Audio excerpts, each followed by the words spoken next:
Rec League Podcast. Tell your friends, tell your neighbors, tell your family, tell your haters. Available on Anchor, Spotify, Google Podcasts, Apple Podcasts, Radio Public, Good Pods, Pocket Cast, Breaker, and Stitcher. At Rec League Podcast on Facebook, YouTube, Instagram, TikTok. At Rec League Pod on Twitter. Episode 103. Available now. Yo, whether you watching this from Facebook, Twitter, click the link in my Instagram or YouTube itself. What up, world? So, it's a new year, man. Welcome to 2023. On behalf of my channel. Now, it's January, man. The holiday's over. It's time to get back to business, right? I'm uploading this on a holiday, so forget everything I said. But yeah, this is my 10 most anticipated movies of 2023. And, 3 honorable mentions as per the usual. I really hope there's no delays in Hollywood this year, man, because this is like the 3rd straight year I'm bringing up 2 or 3 of these movies. Mission Impossible Dead Reckoning Part 1. Let's go. At honorable mention number 3, I got Elemental. People are knee-jerk reacting, writing this off as Inside Out with elements. Or, I don't know, like, trying to hate that it's like biting Avatar: The Last Airbender. Let's give Pixar a little more credit. It's gonna be deep, it's gonna be emotional, it's gonna be funny. The trailer was great. The trailer felt really mature for a Pixar movie. But yeah, it's got that annual mid-June Pixar release slot. So I'm definitely excited. Honorable mention number 2. And for me, this should be way higher. But I got The Flash. And one, the reason it's an honorable mention is that, like, all the Ezra Miller drama, if this was to build into a franchise, he'd get recast. So while, like, the early buzz is that the movie's amazing, and I'm hyped for it. Because I believe I told y'all in my most anticipated video last year, I've wanted a Flash movie since I was a kid. The Flash has always been my second favorite DC hero. But yeah, now James Gunn has basically come in and said no DC movie that comes out in 2023 matters. They're all coming out, yay. But at the end of the day, after Aquaman and the Lost Kingdom, none of these actors may be playing these characters anymore. None of these characters are going to be canon anymore. None of these versions of these characters. So, like, I'm hoping he has a backdoor plan where, like, something in this movie happens. What's it called? Flashpoint. Some kind of Flashpoint paradox goes down. And maybe Aquaman and the Lost Kingdom might not be canon, but maybe Blue Beetle might be. It's like, bro, like, come on. Dude is killing it on Cobra Kai. He's perfect casting for Blue Beetle. My expectation, assumption, prediction is that James Gunn does keep 2 or 3 actors that are currently in DC movies.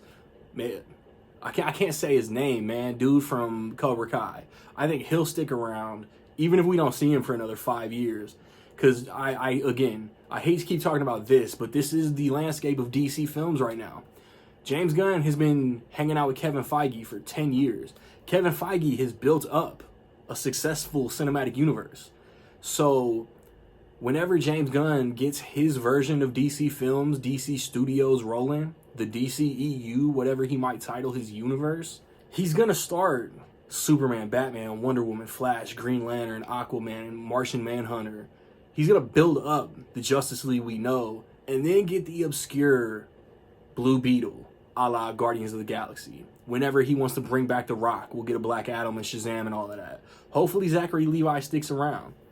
But I am, back to The Flash, back to the topic at hand. I'm excited for The Flash. I still don't know who the villain is. I'm excited to see Michael Keaton back in the Batsuit. In whatever aspect Ben Affleck is in this movie, I'm hyped for it. I love R.I.P. Kevin Conroy. I love Batman the Animated Series. To me, that is perfect Batman, perfect Bruce Wayne, and Ben Affleck is the cinematic translation of that to me. So no matter what we get, Kiersey Clemons back as Iris. I'm hyped for this movie. A little shitty that Flash's dad got recast, but again, this time next year it won't even matter. At honorable mention number 1, I got Scream 6. I think that's what we're calling it. Because we got the teaser. The teaser was good. I really enjoyed the teaser. As you can see, the poster, the New York theme. I love how gritty and grungy and worn the Scream mask looks in this one. It's an honorable mention. I got to defend my honorable mentions. It's an honorable mention because I left the theater last January thinking Scream 22 was really good. I saw it again. The more I'm thinking about it, I'm just thinking like, nah, like some of this just is too out there to be possible, if that makes any sense. Like you got to see it to know, I guess. So with the same writing and directing team coming back, I'm a little less excited for Scream 6. Still excited. This is still my favorite horror franchise, period. And then Neve Campbell not being in it. It's a gut punch. Hayden Panettiere coming back. Courtney Cox coming back. Like I said, the young cast from the last movie coming back. It's all dope. I'm always down for new Scream. I'm just a little less enthusiastic about it than I would have been had I liked the one last year a little more. At number 10, speaking of DC, I got Shazam, Fury of the Gods. Really enjoyed the first Shazam. Zachary Levi's kind of perfect casting. Asher Angel is a good Billy Batson. Would have really liked to see him, mix it up with actual Justice League characters. Probably not gonna happen. But again, we don't know completely what James Gunn is going to do. I have heard that David Sandberg cooked up completely original villains. That's kind of lame. I was hoping the post-credit scene, mid-credit scene from the original movie would be what we got in the sequel. Shazam family coming back is dope. Yeah, like I just expect more fun. Like March can't come soon enough. At number 9, I got Indiana Jones and the Dial of Destiny. This is one that actually snuck into this list. I think I had this movie as an honorable mention. And then the trailer came out and I was like, okay, this looks fun. Harrison Ford is 80, but James Mangold doesn't miss. This is one that's been pushed back for like 5 years. This was probably supposed to originally come out in like 2019. The other Indiana Jones movies took place like in the 40s, and I think Kingdom of the Crystal Skull might have been in the 50s or 60s. So it's going to be cool to see Indiana Jones in a later time period. Obviously dealing with similar things. I do want to see what past movies get referenced, what past characters get referenced. I think Mads Mikkelsen is playing the villain. Mads Mikkelsen is always a dope villain. But yeah, for this to more than 1,000% likely be the last Harrison Ford starring Indiana Jones movie, I'm excited. At number 8, I got Mission Impossible, Dead Reckoning Part 1. Again, like I said at the top, I think this is the 3rd straight year I've had this movie on my most anticipated video. 'Cause it's Mission Impossible. Fallout was amazing. There is not one bad Mission Impossible movie. Your least favorite might be your least favorite. It's not bad. I think I said last year, I always admired the Mission Impossible franchise for letting a new director put his own stamp on this franchise every movie. But then Ghost Protocol, Christopher McQuarrie has been around since Ghost Protocol, but he hasn't made a bad movie, so it's not a bad thing. I'm not sure who the villain is. It's not Donnie Yen. Is it S.I. Morales? I think it's S.I. Morales. But like Haley Atwell is in this. I want to see the team that Ethan Hunt has with him. If Ving Rhames comes back, if Simon Pegg comes back, I'm like hoping Jeremy Renner, Paula Patton come back eventually. But it's Tom Cruise, man. Like he's going to give you an exciting movie. At number 7, I don't know if I want to say Ghostbusters 4 or the sequel to Ghostbusters Afterlife, but it's getting a new director.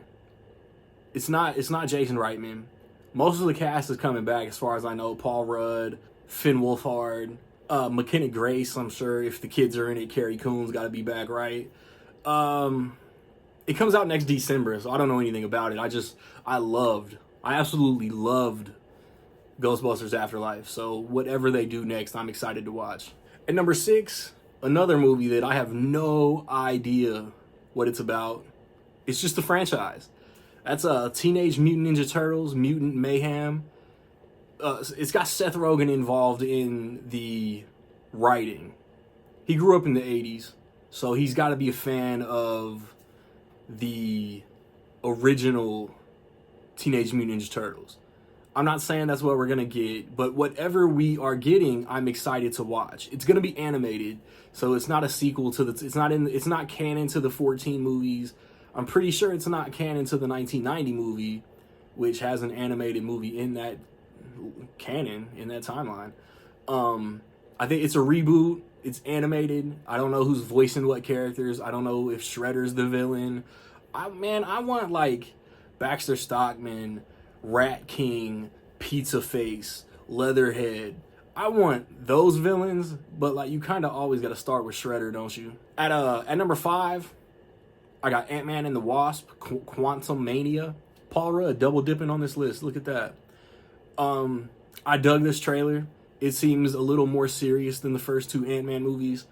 Cassie makes a mistake. It looks like everybody's in the quantum realm. We're going to get another version of Kang. Well, I guess we're going to get introduced to Kang because technically He Who Remains was in the Loki season. And this obviously is going to tease and set up and lead into Avengers Kang Dynasty, even though that's 2 years away. But then again, so's the Marvels. The Marvels almost made this list. Spoiler alert for my top 4. The Marvels was on this list until that Indiana Jones trailer came out. Because that's got shows going into it. That one's got payoff that's going to lead into other movies, man. I'm excited for everybody that was down on Captain Marvel. I'm excited for the Marvels. But Ant-Man and the Wasp had a great teaser trailer. I'm sure during the national championship we'll probably get another trailer like they normally do, and like an official like the actual poster. Even though this teaser poster is really dope. At number 4, I got John Wick Chapter 4. This franchise is 3 for 3. They could do 20 some odd of these, 50 some odd of these, and if they're still good, keep them coming. If Keanu Reeves is still having fun, enjoying, putting out good shit, keep them coming. I love this poster with the tie as an hourglass. The trailer was so good. The trailer alludes to this being the last one though, but I'm pretty sure they've already announced 5. Cause like I think Bill Skarsgård is the main villain, but it's like if you win, you're out. If you lose, you die. Obviously, we know there's probably gonna be like a cliffhanger, some kind of caveat why this duel to the death isn't what we expect. But like, man, it's John Wick. This is the best action franchise in cinema today, with Mission Impossible right behind it. At number 3, I got Spider-Man Across the SpiderVerse. Spider-Man Into the Spider-Verse is arguably the best animated movie over the past 5 years. Everybody's been chomping at the bit for a sequel. We finally got it. It looks great. Like, I forget, what's it called? It's not Shattered Dimensions, is it? There was a video game 10 some odd years ago. It had Spider-Man. It had Spider-Man 2099. It had Spider-Man Noir. And I think maybe Black Suit, the symbiote Spider-Man. But that game made me a fan of 2099, Miguel O'Hara. I'm excited to see what Oscar Isaac does with this. It's just his voice, but whatever. Shamik Moore is coming back. Haley Steinfeld's coming back. Pretty sure Jake Johnson is coming back, but I like all the rumors are, is Tom Holland gonna voice an animated version of his Spider-Man? Toby, Andrew Garfield is gonna do the same. I just want 90s animated series Spider-Man in this movie, and then I'll be happy as far as like Easter egg cameos, because I know the story is gonna be great. I know Jason Schwartzman is voicing the villain. I can't think of his name off the top of my head. I don't know if he's the main villain. He's just the one that's getting teased like that. The first movie had a lot of villains, but Kingpin was the villain. I think this will be the same. I just don't know who the antagonist is. But like, I don't need any more trailers. I don't need any more posters. Like, I'm beginning of June. I'm there. Like, I don't need anything else. At number 2, I got Creed 3. I love the first 2 Creed movies. Like, the first one, I'd argue the first one might be better than the original Rocky. And then Creed 2, it had a new director, but it was kind of piggybacking off Rocky 4. I thought it might be a little bit of dip in quality, and it was borderline brilliant. I like Michael B. Jordan directing. I have a feeling some funny shit went down behind the scenes, and Sylvester Stallone was kind of pushed out against his will, which is kind of shitty. But like, that's MGM Suits. I don't know if Warner Brothers is involved in this one. But the trailer, again, Jonathan Majors is going to blow up in the spring. Like, people, I haven't seen Lovecraft Country. I saw Devotion. I know Jonathan Majors is coming. He can act. He like Loki season 1. He was amazing, and he was in 10 minutes of the whole season. But yeah, like, between February and March, Jonathan Majors might become a household name, deservedly so. But he's not really a Clubber Lang. The way the trailer, he was in Adonis Creed's past, and now he's back, and all of a sudden he's a beast in the ring. And I mean, like, we know how it's gonna go down. It's gonna be great watching it go down. Like I'm saying, March is my most anticipated month of this year.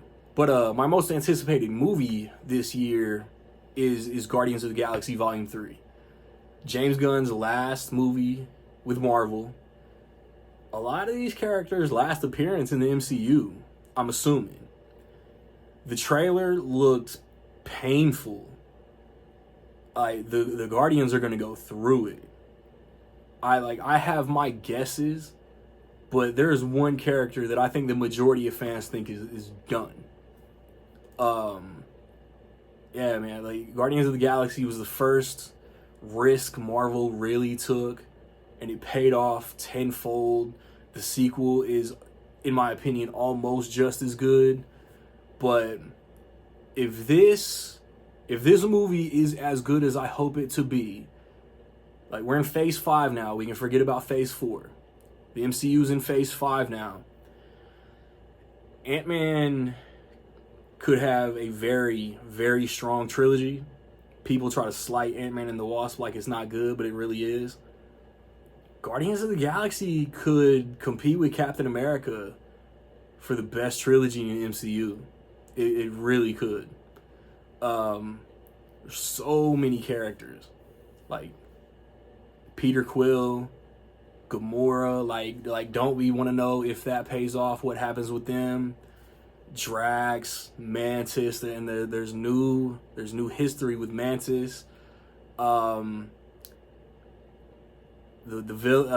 multiple villains, Adam Warlock, Chuck Iwuji. I hope I said his name right. He was in Peacemaker with James Gunn. He's coming for he's playing the High Evolutionary.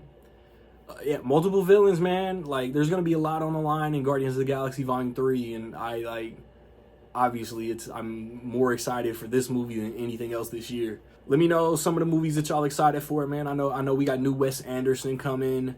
Greta Gerwig is doing the Barbie movie. Dune Part 2 is coming. Oppenheimer is coming. Like, this is the first time Nolan has dropped a movie that I didn't have on my list since I've been doing this channel. And that's not because Oppenheimer doesn't look amazing. That's because Tenet was confusing as fuck, and I didn't love Dunkirk. So it's been 9 years since Christopher Nolan's really blown me away. Dune Part 1 was really good. I didn't absolutely love it. So, yeah, again, man, let me know what y'all looking forward to. I just posted my top 10 of 2022. I'm about to post a Blu-ray collection update. I think I'm gonna review Megan next weekend. Rec League podcast. I invited a whole group of people to give me their 5 favorite movies of 2022, most anticipated of 2023. 2 separate episodes are on the Rec League channel. We're doing a first quarter preview coming up next week. So be on the lookout for all of that, man. Like, subscribe, comment, find me where you find me, man. Don't know where to find me. Watch these credits. Peace.